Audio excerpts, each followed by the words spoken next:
The history of Wicca is as murky and diverse as the religion itself. But what is it really?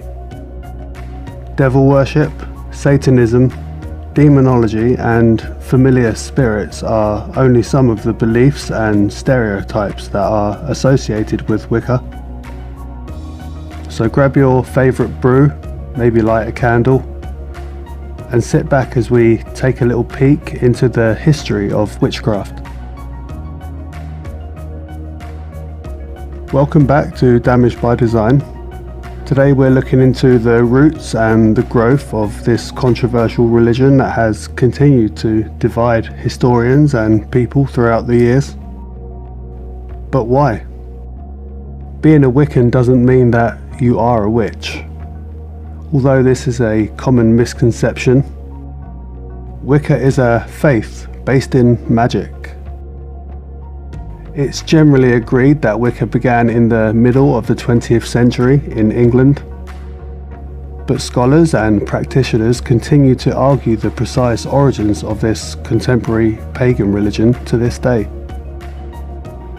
Many who practice in this are thought to have an unsettling interest in native religious traditions that have been passed over through Western esoteric literature. Contemporary Wicca possibly first came from Asia, according to many historians who have travelled through these areas. While learning about different religions, people have encountered covens of witches in various woodlands performing ceremonial rituals. Historians are divided on where the original contribution to Wicca began. But in 1949, a fantasy novel written by a guy called Mr. Gardner was released.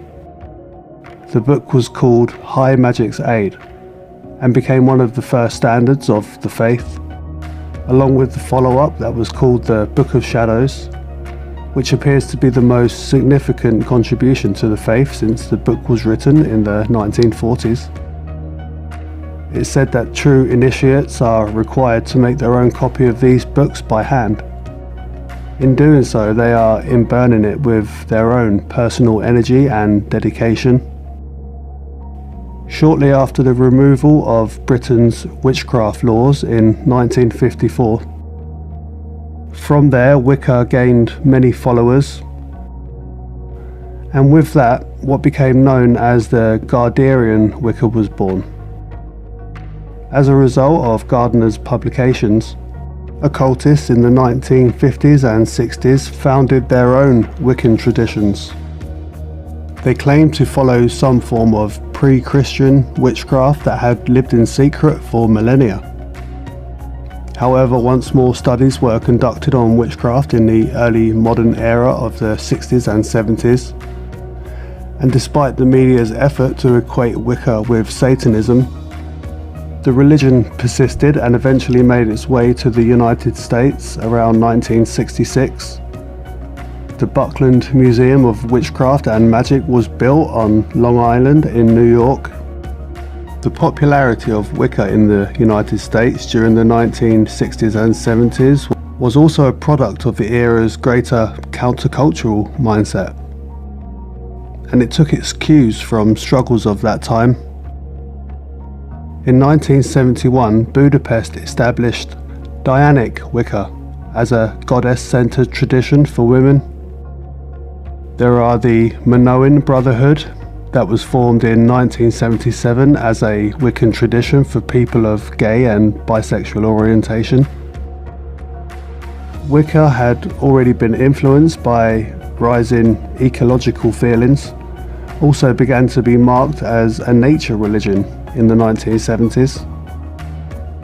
Wicca was mainly controlled by the conservatives and the right, but by the end of the century, progressives and the left had mainly taken over the religion.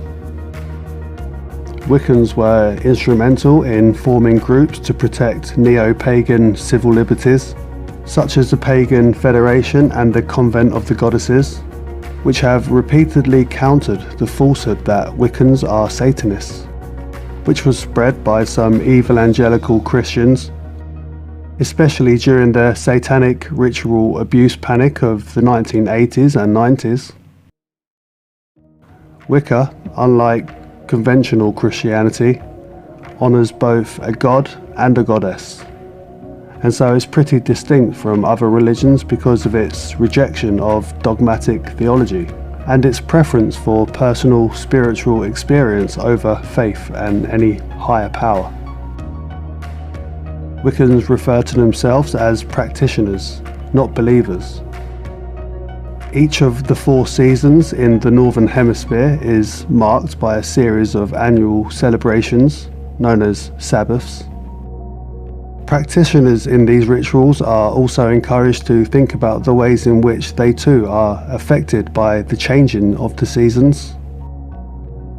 Wiccans celebrate Beltane, their festival of fertility, on May the 1st, but the ceremonies aren't merely for showing off.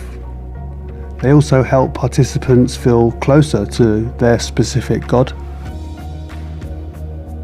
Wiccans adhere to a single code of conduct: harm no one and do as you will. As they don't follow the teachings of any particular book or faith or any religious scriptures, they are free to create their own approach to spirituality. Despite this, they connect with one another online and in person, even sometimes at huge meetings where they share and study their magical and spiritual activities. As they go through that portal, they enter a mystical realm where they can more easily meet and accept the divine.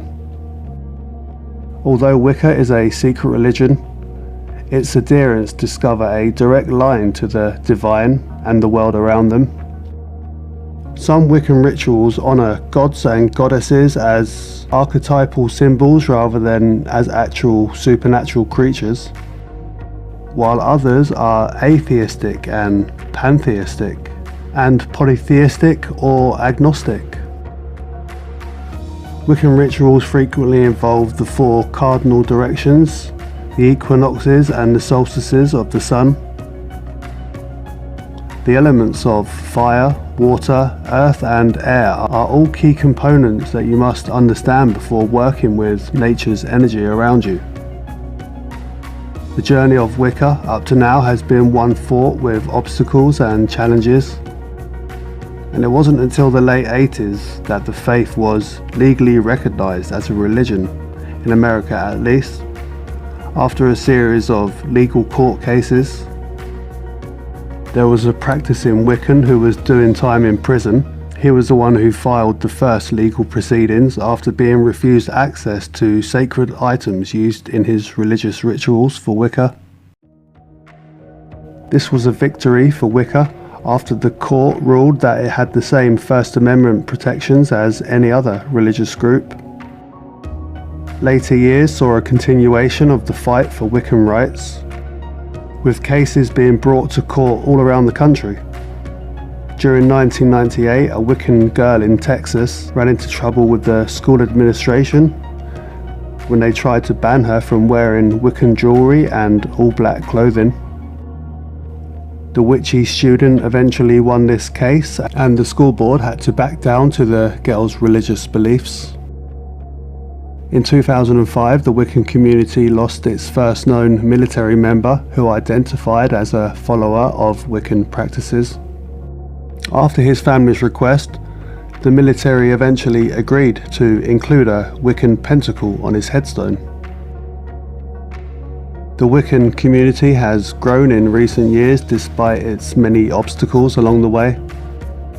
It's still challenging to put a finger on the actual number of Wiccans that we have in our communities. But as the religion gains more adherence and popularity, its influence on the spiritual climate in the world shouldn't be ignored. What do you think about this mysterious Wiccan religion? Do you believe in magic? You may be wondering where to begin if you wanted to start practicing witchcraft. It could be an overwhelming experience, and ceremonial magic isn't the only way to engage with the energies that come from the earth. When beginning to practice this secret knowledge, there can often be more questions than answers. But to start, there's only one thing you should really know, and that is that true magic, it comes from within you. But first you have to believe.